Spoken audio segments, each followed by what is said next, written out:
Et en ces 23 et 24 janvier 2018, 01net TV, toute la rédaction, enfin une partie de la rédaction est ici à Lille, au Grand Palais, pour le FIC, le Forum international de la cybersécurité que nous vous faisons vivre tout au long de ces 2 journées avec des interviews, des sujets qu'on essaie de découvrir en votre compagnie, ma chère Noémie.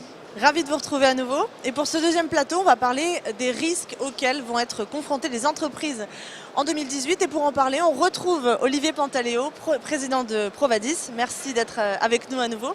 Et puis, on vous accueille. Vous êtes le responsable du SOC de Provadis. Vous appelez Julien Stenou. Et j'ai envie de vous poser la première question d'abord, très simple. D'abord, c'est quoi un SOC ? Bonjour. Alors un SOC, c'est très simple. Un SOC, c'est un service qui va contribuer à la fois à la protection, à la prévention des risques d'une entreprise, mais également à la détection des incidents de sécurité et à leur traitement. Donc vraiment tout le cycle de vie d'un incident de sécurité pour en minimiser la probabilité et également les impacts. Olivier, peut-être un mot aussi sur Provadis. Peut-être que vous étiez avec nous lors de notre précédente interview. Mais un petit rappel, ne mange pas de pain. Qui êtes-vous ? Alors, Provadis, cabinet d'audit et de conseil, spécialisé, comme le thème du FIC, dans la cybersécurité. Plusieurs activités, une équipe offensive, des pentesters, des hackers. Défensive, on accompagne les clients dans la mise en place de dispositifs. Le SOC, comme l'évoquait Julien, donc pour être soit en amont, soit on va dire dans le traitement de l'incident, et aussi toute une compétence autour de la conformité, GDPR et j'en passe. Alors, le sujet de cette interview, elle est toute simple, il est tout simple. À quel type d'attaque les entreprises seront-elles confrontées en 2018 ? On a parlé de SOC, on va parler de la fameuse GDPR aussi qui va arriver dans quelques semaines, qui, on le voit, stresse tout le monde ici. C'est vraiment le sujet d'actualité. Mais quelles vont être la météo des attaques cette année pour les entreprises ? Si je puis parler de météo, mais... La météo, le ciel va être assez couvert. Il va être assez couvert. Voire orageux. C'est dommage parce qu'on avait du ciel bleu à Lille tout à l'heure. Donc, en fait, pas de nouvelles attaques, pas de révolution. J'ai la même chose, peut-être en plus fréquent, en plus présent, avec une contrainte supplémentaire. Vous l'évoquiez, la GDPR, qui va contraindre les entreprises, en cas d'attaque, de communiquer, donc de notifier l'incident de sécurité. Après, pas de révolution dans les attaques. Par contre, on a en face de nous, côté pirate ou cybercriminel, des organisations qui se structurent, qui, comme nous, cherchent la rentabilité, qui tapent tout secteur d'activité, toute taille d'entreprise, mais aussi l'individu. Donc, on n'écarte personne. Donc, en gros, pas de révolution en termes de techno, même si on invente, ils innovent tous les jours. Parce que c'est à chaque fois qu'on a une parade, ils trouvent une façon de contrer la parade. Donc, mais avec de nouvelles contraintes et surtout, entre autres, la GDPR, comme vous l'évoquiez. Alors, les ransomware, ça, on va y avoir droit en 2018. Ça, c'est rentré dans les coutumes, ça. Voilà, ça va être tout le temps dans le ciel. Quels sont les autres types d'attaques aussi ? C'est ransomware, c'est vol de données, c'est utilisation vol de puissance machine, vol de bande passante internet pour contribuer à une attaque distribuée. En gros, tout a une valeur marchande sur le net. Donc tout ce qui peut être dérobé, tout ce qui peut être récupéré peut être vendu. Donc l'attaquant, le ransomware, maintenant je pense que c'est rentré dans les mœurs, tout le monde en parle. On parle effectivement de GDPR, donc de fuite de données à caractère personnel. Il y aura aussi peut-être une notion de challenge pour les attaquants, parce que les entreprises gagnent en maturité, mettent en place des nouveaux moyens de protection. Et donc le côté challenge, les attaquants ils aiment bien. Donc aller chercher de la donnée à caractère personnel, monnayer, vendre cette donnée à caractère personnel. Donc voilà, des 0D, en gros tout ce qu'on a vu sur les années précédentes, mais ça s'accélère. C'est lucratif, donc ça permet, vaut mieux aujourd'hui aller braquer une banque derrière son PC. On fait ça derrière un écran. D'aller dans l'agence, c'est moins risqué. Et ça rapporte beaucoup d'argent pour ces boîtes-là. Ça rapporte plus. Évidemment. Et vous, Julien, si, vous me dites si je me trompe, mais votre métier dans le cadre du SOC, c'est aussi d'anticiper ces tendances, ces attaques, vous faites de la prévention ? Exactement, on anticipe, c'est quelque chose qu'on retrouve assez souvent sous le terme de threat intelligence, donc de renseignement. Donc comme disait Olivier, il y a une recherche d'industrialisation aussi chez les attaquants, en particulier sur tout ce qui est, on va dire, cybercriminalité, qui est motivé par une recherche du gain. Et ils deviennent aussi un peu prédictibles. Ils sont en train d'hériter, en se structurant, finalement des problèmes qu'on connaît quand on est en monde entreprise, avec des budgets, une rentabilité, des comptes à rendre. Et en reproduisant des schémas d'attaque, en reproduisant des méthodes, des outils et des procédures d'attaque, ils deviennent aussi prédictibles. Et c'est très important pour les SOC, mais également la communauté des CSIR, des CERT et au sens large de la sécurité, d'échanger de l'information pour que ce qui arrive sur une entreprise puisse être anticipé au maximum sur les entreprises, soit du même secteur, soit de façon générale. Comment ça se passe concrètement? Je suis une entreprise, je suis face à une attaque. Comment ça se passe par rapport à vous? Bon courage déjà, Noémie. C'est ça, merci. Je suis de tout cœur avec toi. C'est gentil. Mais je crois que ta bienveillance ne suffira pas, François. Bon, pardon. d'accord. Et du coup, comment vous agissez, vous, concrètement? Alors, nous, on est déjà joignable sur la partie réponse à incident. Donc déjà, effectivement, si vous êtes confronté à un incident de sécurité, ou je dirais même à une suspicion d'incident de sécurité, parce que les choses sont parfois pas complètement tranchées ni claires dès le début, le rôle d'un SOC et d'un CSIR, c'est d'être appelé pour déjà analyser le problème, bien le qualifier et proposer les mesures immédiates pour endiguer le problème, puis passer sur plutôt une logique d'éradication et progressivement de retour à la normale, avec tous les aspects gestion de crise et éventuellement même dépôt de plainte. Et vous êtes capable, si je vous appelle, vous êtes capable de déclencher un mode crise en 3 minutes? Exactement. Gestion de crise et de proposer un dispositif de réponse qui peut être composé de solutions technologiques, mais aussi beaucoup d'expertise qu'on mobilise soit à distance, soit sur site quand c'est nécessaire. Olivier, en surcouche de tout ça, il y a la fameuse GDPR qui va arriver, qui va un peu complexifier les choses, on l'a bien compris. Cela dit, on ne pourra pas passer à côté, hein, c'est une obligation. Avant de rentrer dans les détails, est-ce que vous pouvez nous expliquer ce que c'est cette GDPR et en quoi elle va bouleverser un peu tout ça? Alors, la GDPR, c'est en gros une réglementation qui sera applicable à partir de mai 2018. C'est demain. C'est demain. Donc, et qui va contraindre les entreprises à mettre des mesures de protection pour protéger la donnée à caractère personnel. Donc, si on fait face à une attaque, qu'on est soumis à un problème de sécurité, dans le cadre de la GDPR, on a une obligation de notification. Et donc, incident de sécurité, notification, potentiellement des organismes de tutelle, enfin des organisations type la CNIL ou équivalent européen qui peut aller dans l'entreprise et voir si l'entreprise a mis en place les bonnes mesures de protection. Et si l'entreprise ne s'est pas mise dans une démarche de protéger la donnée à caractère personnel, il y a une notion de proportionnalité dans tout ça. Donc, et c'est vraiment orienté sur l'individu et pas sur la protection de l'entreprise, l'entreprise ou le chef d'entreprise peut se retrouver redressé jusqu'à 2 ou 4% du chiffre d'affaires global de l'entreprise, ce qui fait qu'aujourd'hui, tout le monde s'excite et tout le monde va sur la GDPR. Parce que même si la CNIL le sait et si toutes les entreprises en sont conscientes, peu d'entreprises seront prêtes en mai 2018. Ceci dit, ils seront dans la démarche. Ça, c'est une info importante. Ils seront dans la démarche. Peu de personnes ou personne sera prêt en moi, mai je dis 2018. personne. Très honnêtement, moi, je dis personne. Pourquoi? Parce que dans toutes les entreprises, il y a tous les systèmes legacy. Donc, en gros, toutes les archives, tous les vieux systèmes. Et se mettre en conformité, alors que ça n'a jamais été fait. Quelqu'un qui vous dit on va se mettre en conformité, même sur tout le legacy, j'y crois pas. Donc, par contre, comme il y a une notion de proportionnalité, ils doivent identifier les traitements à risque. Ils doivent mettre en place des plans d'action. Et surtout, ils doivent se mettre dans la bonne démarche sur tous les nouveaux projets. Donc, pour qu'on comprenne bien, Olivier, je suis propriétaire d'un site de e-commerce, je me fais piquer mon fichier client. Qu'est-ce qui se passe avant l'arrivée de la GDPR et qu'est-ce qui se passera après? Ce qui se passe avant... Avant, c'est mon problème. C'est pas trop... en fait, il n'y avait pas de pouvoir de sanction avant la GDPR. La CNIL avait un pouvoir de sanction limité. Donc on parle de GDPR, mais il y a la loi Le Maire.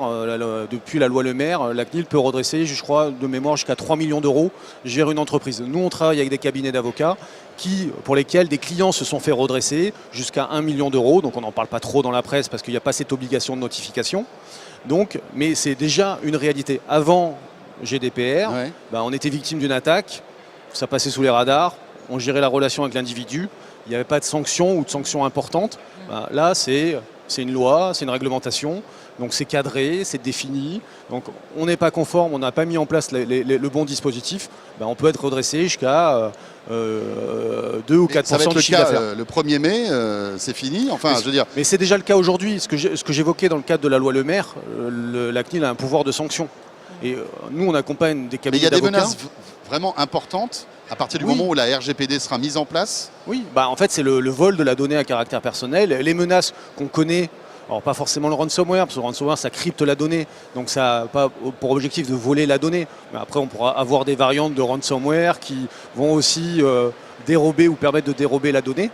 Donc, la GDPR révolutionne en gros les entreprises, ou tout au moins les dispositifs ou l'organisation à mettre en place pour protéger non pas le patrimoine de l'entreprise, mais la donnée à caractère personnel que l'entreprise détient sur les individus avec lesquels elle travaille. Julien, vous qui êtes en prise avec les entreprises, vous êtes au quotidien avec elles, vous sentez ça, cette petite appréhension ? Alors oui, il y a cette... Est-ce que c'est une petite déjà ? Non, elle est significative. Elle est significative et effectivement, l'obligation de notification, elle va vers les régulateurs, mais elle va également vers les clients, vers les partenaires.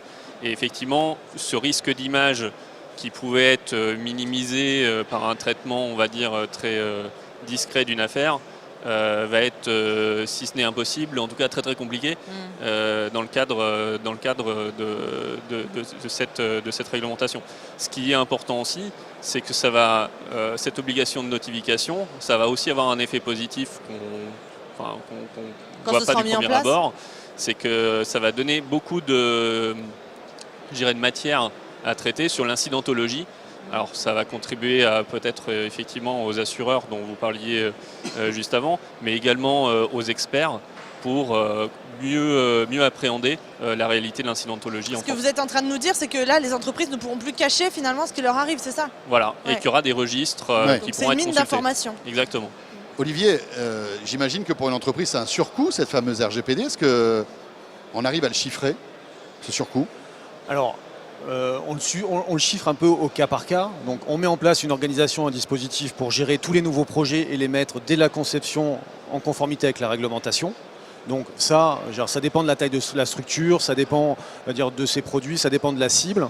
Après, il y a en gros tout ce que j'évoquais tout à l'heure, tout le legacy, en fait. En gros, tous les anciens systèmes, les vieux systèmes. Là, c'est vraiment du cas par cas. On identifie les traitements et on est dans un processus d'amélioration continue. Ça peut coûter cher ? Ça peut coûter très très cher. Déjà en termes de mobilisation de personnes, on travaille nous avec des grands comptes ou des PME, des ETI, en gros tout le monde se sent concerné. Que ce soit la direction générale, la direction financière, la direction juridique, la communication, l'IT. Donc rien déjà le fait de mobiliser tous ces individus autour d'un sujet, ça coûte déjà de manière indirecte à l'entreprise. Et ensuite, après, on va travailler sur les contrats avec des tiers, avec des fournisseurs, parce qu'il y a un partage de responsabilité dans le cadre de la GDPR. Donc le propriétaire de la donnée n'est pas responsable de tout. Et on va aussi travailler sur la mise en place d'outils, sur la mise en place de procédures. Donc tout ça, c'est un coût non négligeable. Ceci étant, dans notre contexte et dans ce qu'on voit au quotidien et qui va avoir tendance à s'accélérer, c'est une bonne chose. C'est le début et ça va forcer les entreprises à monter en maturité, à gagner en maturité. Et on l'évoquait tout à l'heure, l'idée c'est de forcer peut-être l'attaquant à changer de cible parce qu'en face de lui, il a des entreprises qui sont de plus en plus matures et l'attaquant cherche aussi la rentabilité. Vous nous disiez mai 2018, les entreprises ne vont pas être prêtes, grosso modo. À votre avis, ça va prendre combien de temps ? Sur les vieux systèmes, ça va prendre un paquet de temps. Donc à mon avis, ça peut même être jamais, voire l'abandon ou le passage sur des nouveaux systèmes. Parce que le coût de remédiation peut être tellement conséquent, parce que quand on parle de GDPR, on parle de système de production, de système hors production, on parle d'archives légales. Enfin, si on parle du droit à l'oubli, il faut tout enlever, partout. C'est pas forcément super simple. Donc c'est je vais gérer tous les nouveaux projets, je vais me poser toutes les questions qui vont bien sur les nouveaux projets, je vais en gros gérer le risque sur les projets les plus critiques, transférer le risque avec l'assureur par exemple, si on n'est pas capable d'adresser le risque, et ça, voilà, ça sera petit à petit. Julien, mais c'est bientôt, c'est très bientôt. Est-ce qu'il est déjà trop tard pour une entreprise qui n'a pas entamé toutes les procédures pour passer à l'RGPD? Est-ce que c'est trop tard ou pas? Non, je pense qu'il sera jamais trop tard pour lancer la démarche, mais effectivement, Il faut y aller là. oui, il faut y aller. Il faut peut-être pas trop compter sur Vous la avez bienveillance. un conseil à donner à tous ceux qui nous regardent et qui se sentent justement visés par tout ça? Moi, je pense qu'il faut lancer la démarche. Il faut former, sensibiliser les individus au sein de l'entreprise et faire en sorte que tous les nouveaux projets soient conformes à la réglementation. Ça, c'est déjà en gros le b.a.-ba. Et s'il y avait un sinistre ou un événement de sécurité, si la CNIL ou un équivalent descend, voit qu'il y a une démarche qui est initiée, qui est structurée, qui est suivie, avec des échéances, on aura déjà fait une bonne partie du boulot, quoi. On peut imaginer qu'il y aura une clémence, non? Quand même, de la part des pouvoirs publics. La CNIL n'a pas vocation à sanctionner de manière... Oui, mais il y a des amendes, non, qui sont prévues si on oui, n'est pas... mais il peut y avoir des mises en demeure, il peut y avoir... Après, ça dépendra. Oui. On verra comment ça se passera. Il y aura peut-être une graduation. Mais il y aura une graduation, il y aura peut-être des mises en demeure avec obligation de corriger dans un délai très court. Donc si l'entreprise n'a rien fait, le délai très court, ça peut être compliqué. Si elle a déjà initié la démarche, elle sera... bien dans le concept et elle pourra aller beaucoup plus vite. Et c'est aussi pour ça que nous, vis-à-vis de nos clients, on propose notre SOC par exemple et on cible des entreprises type TPE, PME, ETI. C'est ça que j'allais vous demander finalement. Ceux qui sont dans... Qui est-ce que vous ciblez avec ce genre de service comme le SOC, Julien?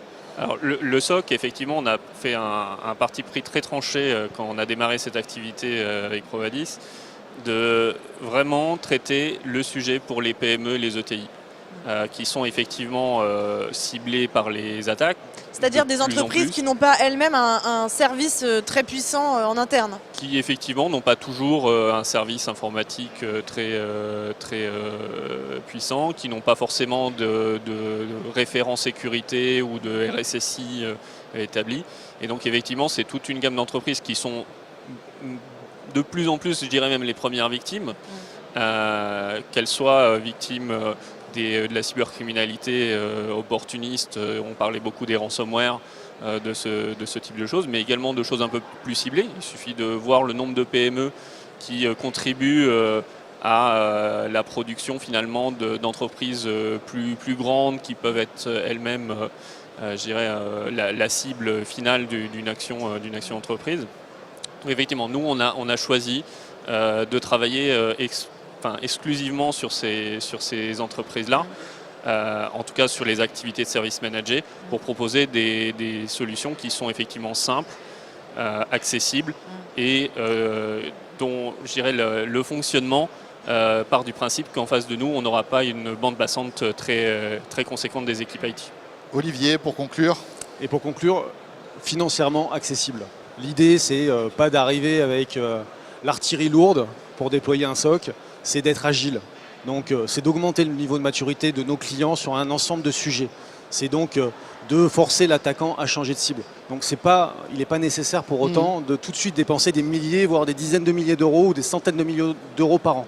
Donc, c'est en ça que ça s'adresse à de la PME, ça s'adresse à de l'ETI, des gens qui n'ont pas le temps ou qui n'ont pas de fonction sécurité et qui n'ont pas envie de payer encore une fois supplémentaire un coût pour se protéger. Parce que pour les directeurs financiers, à chaque fois on vient les voir en disant il y a des nouvelles menaces, il faut payer davantage. Non, nous on accompagne le client, on rationalise l'informatique et on transfère les coûts et on fait de l'agilité. Et on peut même vous appeler, si on ne vous connaît pas et qu'on est dans une phase critique, vous avez un système de SOS qui est gratuit, on peut vous appeler. Exactement. Dans ces cas précis. Donc en fait, on a une notion, on a une offre qui s'appelle le SOC Open. Ce SOC est ouvert à tout le monde. Et donc aujourd'hui, on cible nos clients et voire nos prospects. Ceci dit, quelqu'un qui vient nous voir au fixe sur notre stand et qui veut souscrire au service, c'est gratuit, il peut souscrire au service. S'il fait face à un incident de sécurité, ce qu'on ne lui souhaite pas, il nous appelle et on répondra et on l'aidera Et- donc à adresser D'accord. le sinistre. Et si on veut aller plus loin, est-ce que vous pouvez donner une fourchette de prix, de coût annuel pour ce genre de service? Ou pas? Alors, les services SOC, on peut les démarrer sur des très petits périmètres à des coûts qui avoisinent, je dirais, le millier d'euros sur des petits périmètres. La réponse à incident, comme disait Olivier, on a mis en place des solutions où il n'y a pas de frais d'accès au service. Effectivement, après, le dispositif est facturé et géré au temps passé. Donc, c'est vraiment l'accessibilité sur laquelle nous avons mis l'accent. Et c'est l'agilité, D'accord. capacité à répondre au juste prix au client par rapport à ses besoins. Merci à tous les deux. Merci Merci, à Olivier messieurs. Pantaléo Merci. et Julien Stoniou de Provadis. Nous sommes ici, 01net TV, pendant 2 jours, à l'occasion de ce FIC au Grand Palais à Lille, ce grand salon dédié à la cybersécurité. Et on se retrouve très vite pour aborder d'autres problématiques. Avec d'autres Noémie. invités. À tout de suite. À tout de suite.